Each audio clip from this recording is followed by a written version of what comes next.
ব্যাপারটা তো আমাদের রবীন্দ্রনগর অঞ্চল কমিটির অন্তর্গত একটা ব্রাঞ্চ অফিস আছে সোনাপুরে। এটা 20-25 বছর আগ থেকেই এখানে আছে এই অফিস।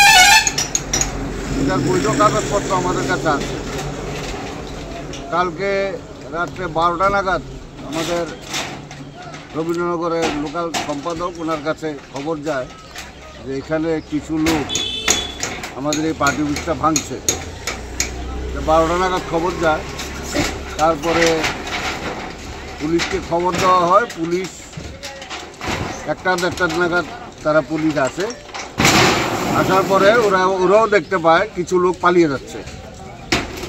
তারপরে এখান থেকে শুনেছি যা শাবল টাবল ইত্যাদি উদ্ধার হয়েছে।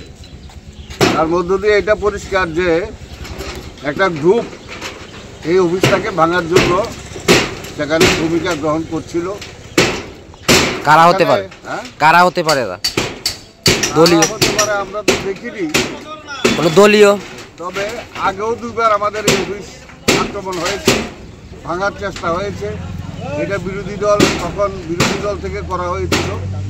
এটা বুঝতে অসুবিধা হয় না যে এখন যারা আমাদের বিরোধী, বামপন্থীদের বিরোধী, তারাই রাজনৈতিকভাবে ষড়যন্ত্র করে অফিসটাকে ভাঙার জন্য তারা উদ্যোগ নিয়েছিল।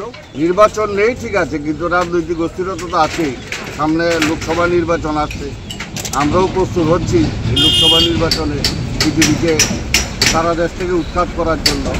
হয়তো এটাই তারা এর জন্যই তারা হয়তো এই রাজনৈতিক যে লড়াই সামনে, এটাকে সামনে রেখেই সিপিএমকে বামপন্থীদের দুর্বল করার জন্য এই ষড়যন্ত্রটা করে।